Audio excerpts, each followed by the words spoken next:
GOAT Gustavo Neri with AB Boxing News. I'm here with the IBF champ of the world, Teofimo Lopez. What's going on, champ? How's everything? What's up, man? Nothing, just getting ready, starting things up, man, and excited to finally get this fight date officially announced, man, and you're hearing it first right here. Hey, well, thank you, champ, for your time again. Like you said, the fight is officially here.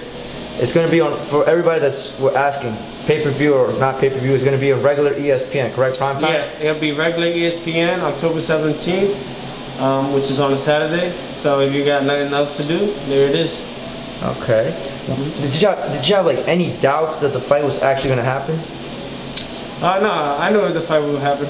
Definitely, the only thing really what we were talking about mainly is just the fans and the location. Are we going to go and do it at the Bubble? Are we going to have it at the Allegiant Stadium? Are we going to have it, obviously we can't have it in New York due to COVID being so bad out there and everything. So we were just trying to figure out locations and also see where we could have fans. Okay. I've read a lot of articles, a lot of people confuse the fact when people decline fights or whatnot, but they forget the most important detail in fighting and boxing. You guys are prize fighters. Yeah. You know your worth, right? Of course. Only you know how much you really work, you know the business. I don't know the ends, right? So when people are saying, oh, how did Teofimo declined it, but at the end of the day, you declined it to make a better offer all day. And I got more money off of it. Exactly. So I don't know what you guys can say what you want. Just because I'm declining the first offer that they throw at us at the table, obviously we're going to go back and forth. They just try to promote it in the sense of making it seem like I don't want to fight. But that's okay. They want to say it how they want to say it. They want to make it where people believe that Teofimo don't want to fight this guy. I mean, and it's all right. It is what it is. Yeah. But that's not the case here. Yep, you're right. One thing I want to say is I did learn from you, right? When I first met you, I mean, you're still young, right? I met you at a very young age. You had a lot of promises, right? You say to yourself, I'm going to do this by this time. And we're here now, by far one of the biggest fight, right, in your career. Just to describe a little bit more like the mental preparation, because you've been through a lot, right? The family, the Richard Comey fight, people kind of doubting you in one little bad performance. Do you feel like you're kind of thankful all those little things have happened to you to where you are now in preparation for this fight? Always. God has plans for everybody, and this is my route. This is my route to do everything that I'm doing now, and I'm thankful for all the opportunities that I have, and it makes me who I am today, and it makes me realize a lot of things, so I'm appreciative of it, most importantly, God first, and we're here today for those reasons. I keep pushing no matter what, and I think for everyone, all I can say is no matter what people say, no matter, people are always going to have something to say to you, but just know within yourself, when you believe in yourself, then no one can stop you. Do you feel like this fight is going to be, in terms of pressure, is this going to be the most pressured in your career, especially your father's been the most? No. No? Okay. I think if anything, it's going to release pressure, really, because my father's been talking about this fight for a very long time. He's been dying to, it's gotten to the point where I'm just annoyed of it, but that's my father. He's hyped, he's excited, he knows the magnitude of this fight, and he knows where we could be, after beating this guy. So I get him, and I know that my father's sometimes impatient, but the thing is, I'm always going to back him up. I've been said that, and I do all the time. So I'm actually more in relief, and I don't even feel pressure. I feel like after this, maybe he could calm down a bit. Because there was a lot of people kind of, what's the word? Everybody who talks about everybody's downfall, right? They would say, oh, Pops talks a lot from Teo. Why, if Teo doesn't talk like this, then why is Father talking like that, right? And I think he said in one interview with, I don't know if it was Fight Hut, but he mentioned how he's so confident that you're gonna win that if some reason you were to lose, that he'll retire from boxing. Like, does that show you the confidence he has in you?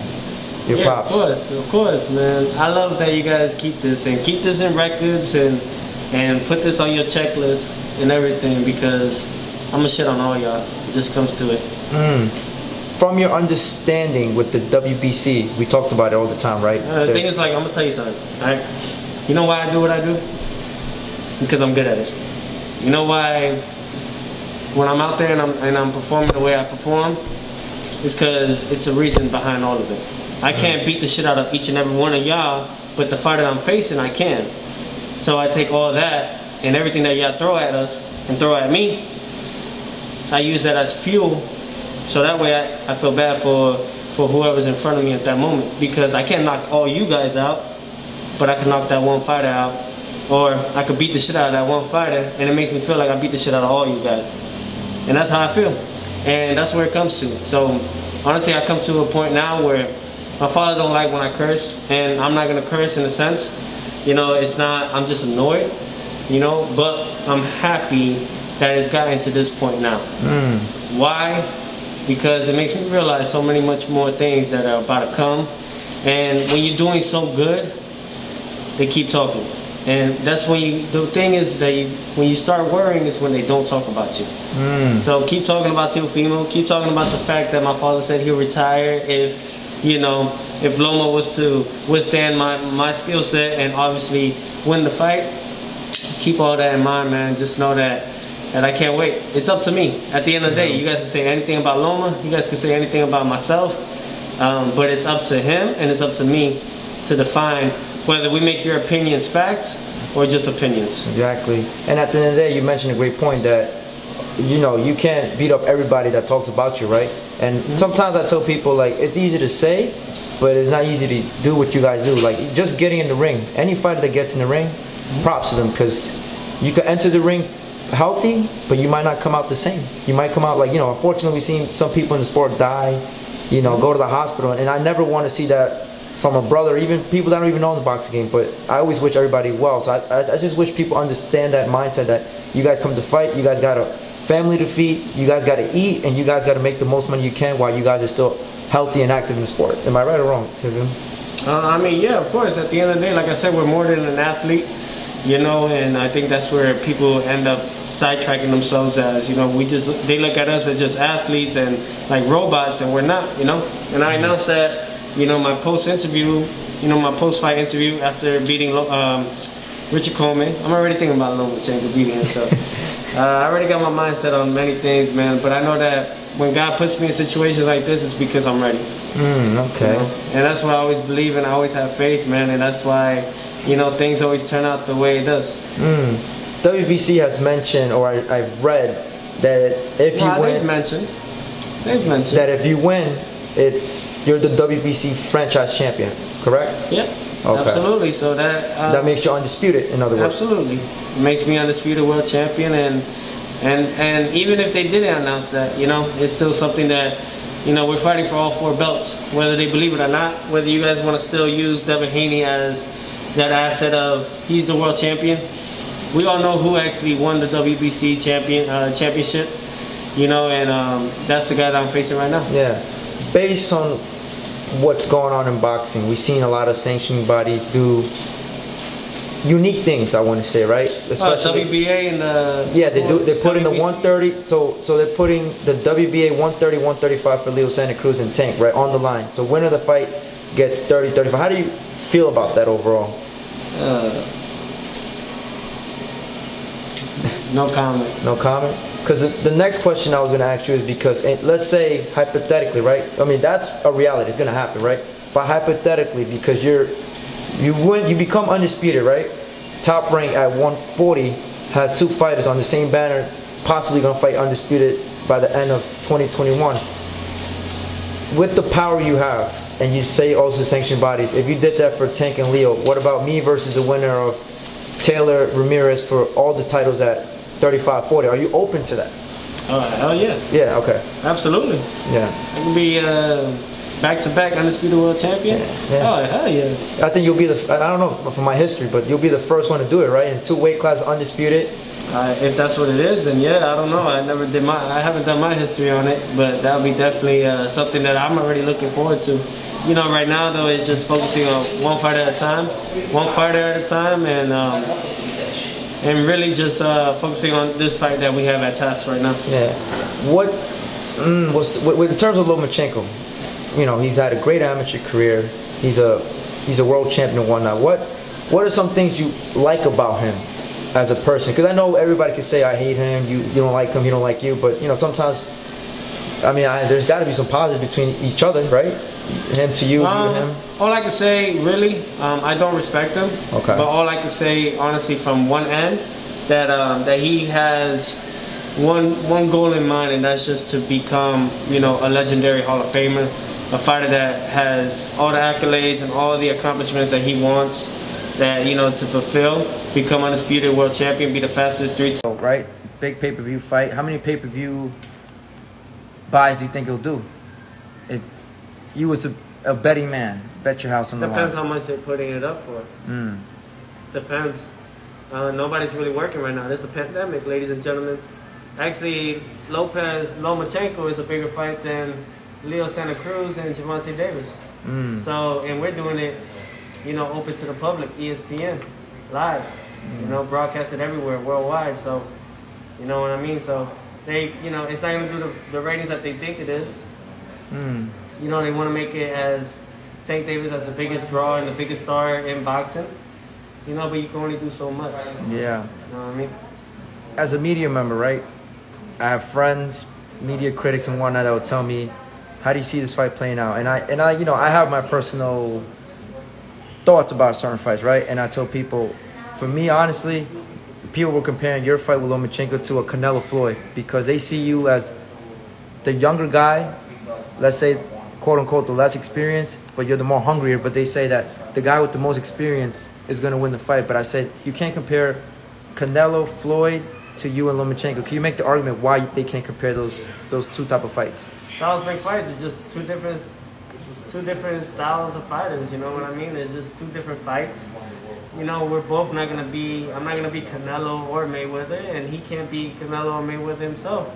And on top of that, they're both orthodox. I'm fighting a southpaw, for crying out loud. It doesn't relate to that. I think the only thing that they're trying to hold on to is just the fact that, you know, what Floyd did to Canelo, they expect that Loma's gonna do it to me. But that's not the case, man. You know, that's not. And everyone has their opinions, like I said. But come that night, October 17th, that's when we find out whether your opinions are facts or they just opinions. In regards to another big fight in your weight class, Ryan Garcia, Luke Campbell. Yeah. It's officially announced. That's good. Congratulations to them. Who you got in that fight? Honestly, may the best man win. You know, honestly, I don't care about the division at this point, man. I got all 4 belts in my hand right now. And then after that, we can talk about it later. You know, if someone wants to come up to my side and be great, then we can make a fight happen. And if they're willing to take that risk. So in other words, your future is still undetermined in terms of you stay or you move up at the moment, right? In other words, are you kind of have an idea what direction you want to go? I mean, I'm making weight easy right now. Okay. You know what I mean? So, and it's been like that. It's just been focused, determined, and I'm just very disciplined right now. You know, and that's how you have to be. You know, obviously I've been taking care of myself throughout, even before we even talked about negotiations. You know what I mean? A lot of people think I'm heavy as hell, but I'm not. Yeah. You know, I'm just big maybe, but it's not because of fat or anything. Yeah, it's like what they're saying. One thing is seeing you in person, and another thing is seeing you on a Snap or an Instagram Live, right? Yeah, you ever seen, like, man, you got movie stars, you got people that, you know, sometimes the cameras, man, they make you look 10 pounds over and make you look 10 pounds bigger, you know what I mean, than what you are. You know, people see me and they're like, oh, man, you ain't that big.